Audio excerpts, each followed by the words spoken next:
Khususnya di sini yang ngarep pengen punya nama Kim. 그러니까 그 직선으로서 참 총선에서 자부심이 많죠. Di situ akhirnya diputusin orang yang marganya sama tetap boleh nikah. Selama hubungannya nggak lebih deket dari. Ini pertanyaan yang cukup sering ditanyain ke gue juga nih. Kenapa orang Korea namanya pada Kim, Lee, sama Park?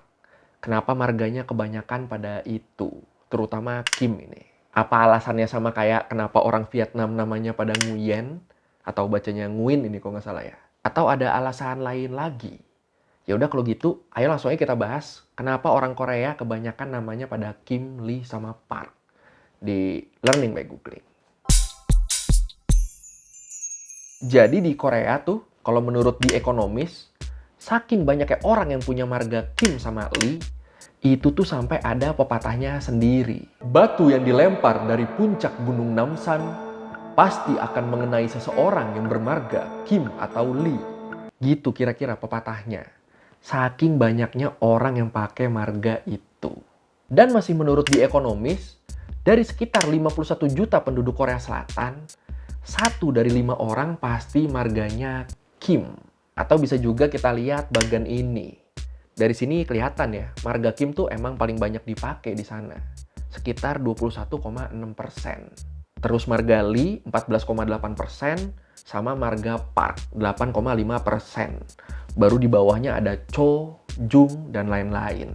Dari sini akhirnya bisa disimpulin kalau marga Kim, Lee, sama Park ini, ketiga marga ini, kalau digabung itu udah bisa mewakili hampir setengah populasi Korea Selatan.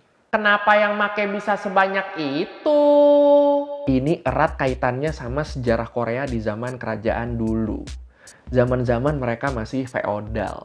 Atau lebih tepatnya, di zaman kerajaan Silla yang berdiri dari tahun 57 sebelum Masehi sampai tahun 935 Masehi.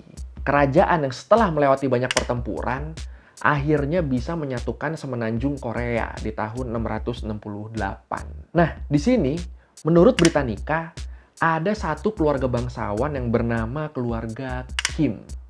Kim sendiri itu artinya emas. Keluarga Kim ini disebut sangat menonjol dan jadi penguasa kerajaan Silla selama 700 tahun. Jadi Kim ini di sini bener-bener nama keluarga tertinggi dan paling berkuasa di Korea di zaman itu.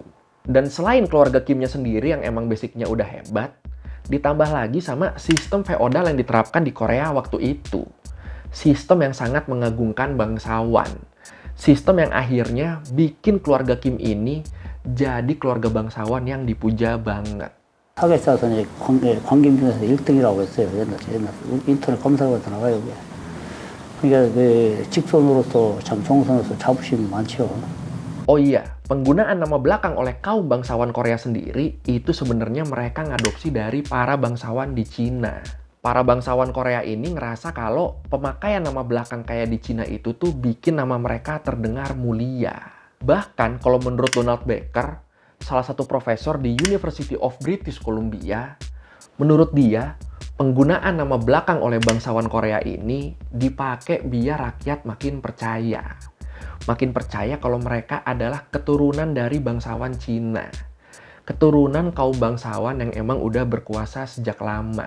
Di situ Donald Baker bilang, para bangsawan itu cenderung mengadopsi nama keluarga yang membuatnya masuk akal untuk mengklaim bahwa mereka memiliki nenek moyang yang berasal dari Cina, negara yang paling dikagumi oleh orang Korea pada saat itu. Jadi gitu ya awalnya ya pemakaian nama keluarga di Korea ya, biar ke Cina-Cinaan. Nah, yang harus kita ingat, di Korea waktu itu tuh nggak semua orang punya nama keluarga. Nggak semua orang punya marga. Nama keluarga tuh masih jarang banget dipakai. Dan emang waktu itu dilarang juga buat punya nama keluarga. Kecuali kalau lu dari kalangan kerajaan atau aristokrat. Baru itu boleh. Jadi nama keluarga di zaman itu tuh bener-bener sesuatu yang mewah. Jadi kalau lu cuma rakyat jelata nih, ya lu nggak akan kesampaian tuh punya kemewahan nama keluarga. Ini terdengar sedikit jahat ya. Tapi keadaan mulai sedikit berubah setelah Wanggeon, raja pendiri dinasti Goryeo, dinasti yang berdiri dari tahun 918 sampai 1392, mulai ngizinin pejabat pemerintah buat punya nama keluarga. Jadi PNS-PNS ini dikasih nama keluarga buat ngebedain mereka sama rakyat biasa. Masih terdengar sedikit jahat ya. Akhirnya karena kebijakan ini, setiap orang yang waktu itu mau ikut Gua Geo, yang mau ikut ujian pegawai negeri, mereka diharuskan buat punya nama keluarga pas daftar ujian. Kesempatan lah ini buat orang-orang yang emang udah dari lama pengen punya nama belakang yang bangsawan banget. Biar dikira anggota keluarga kerajaan, biar dikira bangsawan juga. Khususnya di sini yang ngarep pengen punya nama Kim. Nama keluarga yang emang jadi impian banyak pejabat daerah. Akhirnya ya udah. Dari situ banyak orang yang ngebeli silsilah elit. Jadi nih kalau misalnya lu beli silsilah elit nih, bisa tuh ntar di catatan silsilahnya, lu tiba-tiba jadi nyambung sama keluarga bangsawan mana gitu. Nyambung tuh. Padahal aslinya kenal juga enggak. Tapi karena bayar, jadi sama nama keluarganya. Jadi sama-sama Kim misalnya. 원래 이제 우리가 알고 있는 성씨가 다 양반들이 쓰던 건데 이제 족보 없는 사람들도 이 평민 계층들도 이제 양반들이 쓰는 걸로 따라간 거죠. 그래서 저희도 이렇게 말하고 있지만 사실 진짜 성이 뭔지는 몰라요. Ya waktu itu sebenarnya diharapkannya tuh orang-orang pada bikin nama keluarga baru. Nama keluarga yang dimulai dari dia. Itu bisa kayak gitu sebenarnya. Kan yang penting lu punya nama belakang kan.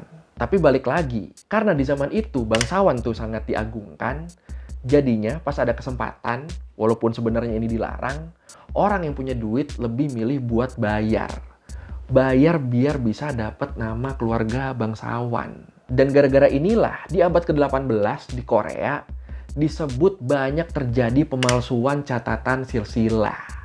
Banyak orang yang tiba-tiba jadi keluarga bangsawan setelah bayar. Bisa gitu ya. Dan ya emang di Korea, terutama di zaman itu, yang namanya nama keluarga dan silsilah tuh emang penting banget. Tradisi yang ada di sana ngedorong keluarga buat nyatet silsilah keluarga mereka. Wah, unik juga ya. Kalau lu di sini gimana? Mungkin ada yang nyatet juga silsilah keluarganya? Kalau ada boleh share di komen ya. Terus di tahun 1894, sistem sosial berbasis kelas atau sistem kasta di Korea tuh dihapus. Dan ini berarti rakyat jelata di sana dibolehin buat punya marga. Dibolehin buat punya nama keluarga. Alhamdulillah ya ini ya. Akhirnya, mereka-mereka yang sebelumnya berasal dari kelas masyarakat yang rendah, di sini mayoritas pada make nama keluarga tuan tanah mereka. Tuan tanah di sini maksudnya kalau di Jepang tuh kayak daimyo-nya gitu. Kalau di Korea apa ya namanya ya? Dan di sini, karena sebelumnya leluhur si tuan tanah ini ngefans banget sama keluarga bangsawan Kim, dan dia beli silsilah keluarga itu, akhirnya si rakyat jelata yang jadi bawahan dia, yang jadi rakyatnya dia, ikutan pakai nama Kim. Sesimpel itu. Ya udah, makin banyak akhirnya orang-orang yang make nama Kim. Disusul sama nama Lee dan Park tadi kan. Dan setelahnya pengguna nama-nama ini jadi makin banyak lagi. Setelah di tahun 1909, Undang-Undang Pendaftaran Sensus disahkan di Korea. Dan di situ semua orang wajib punya nama belakang. Jadi yang tadinya punya nama belakang itu pilihan, sekarang jadi kewajiban. Makin nambah lah di situ orang-orang yang make nama Kim, Lee, sama Park. 3 nama keluarga yang jadi favorit buat dipakai. 조선 말인가 뭐 이렇게 막 신문제도 막 이렇게 막 흐지부지해지면서 뭐 노비들이나 뭐 이렇게 막 그 전부 다 양반 되겠다고 뭐 이렇게 막 족보들이 많이 섞인 걸로 알고 있어요. 그냥 원래는 뭐 김씨도 아니고 뭐 그냥 다른 가문 쪽이었는데 그냥 뭐 김씨로 막 올려버린다거나 뭐. Tapi terus yang jadi masalah waktu itu, kerajaan ngeluarin peraturan nggak boleh menikahi orang dengan marga yang sama. Karena takut orang-orang jadi menikahi keluarga mereka sendiri. Waduh. Jadi kalau misalnya nih, nama keluarga lu Kim, terus pacar lu namanya juga Kim, ya itu lu nggak boleh nikah. Padahal secara garis keturunan, secara silsilah, 2 orang ini nggak ada hubungannya. Dua-duanya nih dapat nama Kim dari beli misalnya. Tapi ya tetap nggak boleh itu. Nggak boleh nikah mereka. Ini kan kasihan ya. Gara-gara beli silsilah, pasangan jadi terpisah. aturan nggak boleh nikah dengan yang marganya sama ini juga sebenarnya sempat dicabut. Dicabut di tahun 1977, 1987, sama 1995. Sebelum akhirnya bener-bener dicabut permanen di tahun 2005. Di situ akhirnya diputusin orang yang marganya sama tetap boleh nikah. Selama hubungannya nggak lebih dekat dari urutan sepupu ketiga. Jadi kalau misalnya lu nikah nih sama sepupunya, sepupu lu, itu boleh. Dan dalam perkembangannya, kalau menurut New Journal of Physics, jurnal yang diterbitin sama Institute of Physics and German Physical Society, di situ disebut ada 300 klan di Korea yang pakai nama Kim sebagai nama marga mereka. Dan klan ini kalau di Korea, atau yang di sana disebutnya Bongwan, ini bisa dipakai buat nunjukin dari daerah mana kita berasal. Atau bisa juga jadi buat ngebedain klan yang kebetulan nama marganya sama. Contohnya kayak klan Gyeongju Kim sama klan Gimhae Kim. Ini kan kesannya mereka kayak dari satu keluarga yang sama ya. Padahal mereka adalah klan yang berbeda, dari daerah yang berbeda, dan latar belakang keluarga yang berbeda juga. Bener-bener nggak nyambung sama sekali. Dan kebanyakan dari nama keluarga di klan-klan ini, dari nama marga di klan-klan ini, awal mula siapa pemiliknya tuh ya kebanyakan nggak bisa diidentifikasi. Kenapa nggak bisa? Karena kemungkinannya ya itu tadi. Nama keluarga mereka berawal dari kakek mereka yang bayar, yang nyogok biar bisa punya nama keluarga bangsawan. Jadi samar di sini, sebenarnya leluhur mereka tuh siapa? Ya makanya jadi nggak bisa ditelusurin dengan jelas. 예를 들어서 김씨 중에서도 뭐 김해 김씨가 있고 안동 김씨가 있고 그런 가문의 차이가 있다고 생각을 합니다. 그래서 흔히 들었을 때는 아, 다 같은 김씨구나 생각을 할 수 있어도 그 지역에 따라서 조금 다르게 생각하지 않을까 싶어요, 한국 사람들은. Ya ini sebenarnya kalau menurut gua ini mirip-mirip nama Nguyen di Vietnam ya. Bedanya paling kalau Nguyen di Vietnam kan dipilih karena privilege-nya.